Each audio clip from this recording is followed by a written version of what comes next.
উত্তর মেরুর কাছাকাছি এক নিস্তব্ধ পাহাড় ছিল। রহস্যময় ও অদ্ভুত এই ঘেরা এই পর্বত। স্থানীয় জেলেরা সেটাকে বলতো নিস্তব্ধ পাহাড়। সেখানে থেকে কোনো আওয়াজ আসতো না, কিন্তু হঠাৎ করে সেখান থেকে মাঝে মাঝে আওয়াজ শোনা যেত। তো একটা ছেলে সেটা জানার পর সেখানে যাওয়ার জন্য কৌতূহল হইল।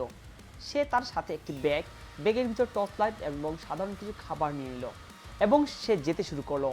এবং সেখানে পৌঁছে দেখলো বিশাল এক সৌন্দর্যের অপরূপ লীলার এক পর্বত, এবং সেই পর্বতে রূপালী এক আকাশ থেকে ছোঁয়া পড়ছে এবং আকাশের মেঘের সেই রূপালী ছোঁয়া সেই মেঘের উপর সেই পর্বতের উপর পড়ে সেই পর্বত আরো ঝলমল করতেছে, খুব সুন্দর।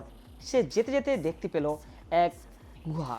সেই গুহায় ছিল অন্যরকম এক সৌন্দর্য মহর।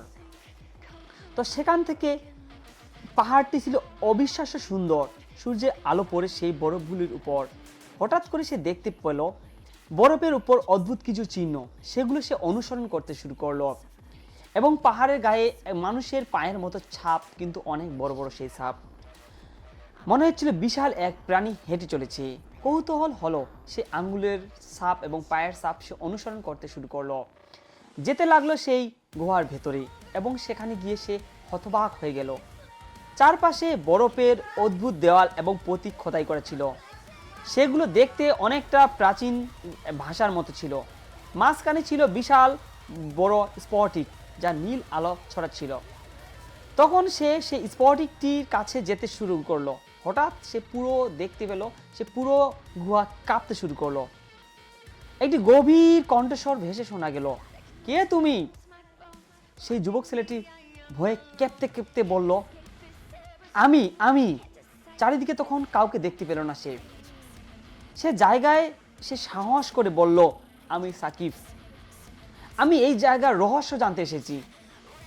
কণ্ঠস্বরটি আবার বলল, শত শত বছর ধরে এখানে কেউ আসেনি, তোমার এত বড় স্পর্ধা, তুমি এখানে এসেছ, তুমি প্রথম মানুষ যে সাহস করে এত দূর এসেছ। এরপর স্ফটিকটির ভেতরে সে এক দৃশ্য ভেসে উঠল। ছেলেটি দেখতে পেল বহু বছর আগের একটি প্রাচীন সভ্যতা। তারা বরফের শক্তি ব্যবহার করতেছে সেখানে। সেই বরফের শক্তি ব্যবহার করে বিভিন্ন প্রযুক্তি তারা তৈরি করেছে, কিন্তু পাহাড়ের ভয়াবহ ঝড় তাদের শহরকে বরফের নিচে চাপা দিয়ে দেয়। স্ফটিকটি ছিল সেই সভ্যতার স্মৃতি সংরক্ষণের একটি যন্ত্র। তারপর ঠিক তখনই গভীর অন্ধকার থেকে একটি বিশাল আকৃতি বেরিয়ে এলো। ছেলেটির স্পন্দন বেড়ে গেল। প্রাচীন ছিল প্রাণীটি ছিল প্রায় 10 ফুট লম্বা, সাদা লোমে ঢাকা তার পুরো দেহ, এবং স্থানীয় লোক কথায় যাকে বরফের রক্ষক বলা হতো, সেই বরফের রক্ষক প্রাণীটিকে সে দেখতে পেল। কিন্তু আশ্চর্যের বিষয় হলো, সেই বরফের রক্ষক প্রাণীটি সেই ছেলেটিকে আঘাত করলো না, কোনো কিছুই করলো না। এবং এই প্রাণীটি ছিল বরফের শেষ সভ্যতার, প্রাচীন সভ্যতার শেষ রক্ষক। কণ্ঠস্বরটি আবার বলল, এই গোপন রহস্য পৃথিবীর মানুষের জন্য নয়। লোভী মানুষেরা এটি যদি খুঁজে পায় তাহলে এটি ধ্বংস করে দিবে। সেই যুবক ছেলেটি কিছুক্ষণের জন্য নিস্তব্ধ এবং নীরব হয়ে গেল। তার মনে একটু অন্যরকম কৌতূহল হলো। সে চাচ্ছিল পুরো পৃথিবীকে সেই রহস্য জানাতে। এজন্য সে হাতে ক্যামেরা নিয়ে গেছিল। সে জানতো এই আবিষ্কারের খবর যদি সে পৃথিবীর মানুষকে দেয় তাহলে সে হয়তো বিখ্যাত হয়ে যাবে।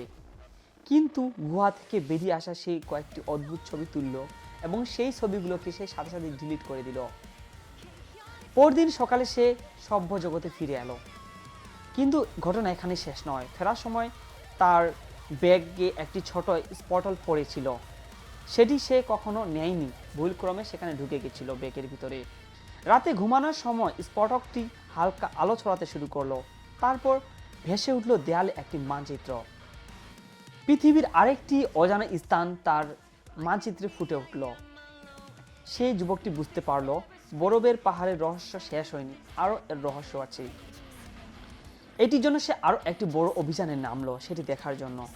আর পৃথিবীর কথায় বরফের রহস্য হাজার বছরের পুরনো এক রহস্য অপেক্ষা করতেছে তার জন্য। প্রিয় দর্শক, আশা করি আজকের এক্সপ্লেইনের প্রথম পর্বটি আপনাদের ভালো লেগেছে। সামনে আরও দ্বিতীয় পর্ব আসতেছে, এটি আরও এর চেয়ে বেশি মজার হবে।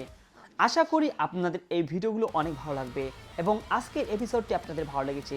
যদি ভালো লেগে থাকে তাহলে আপনাদের বন্ধুদের মাঝে শেয়ার করবেন এবং ভিডিওটি ভালো লাগলে চ্যানেলটি সাবস্ক্রাইব করবেন। ধন্যবাদ সবাইকে। দেখা হবে নতুন কোনো একটি ভিডিও নিয়ে। এ পর্যন্তই, ভালো থাকবেন।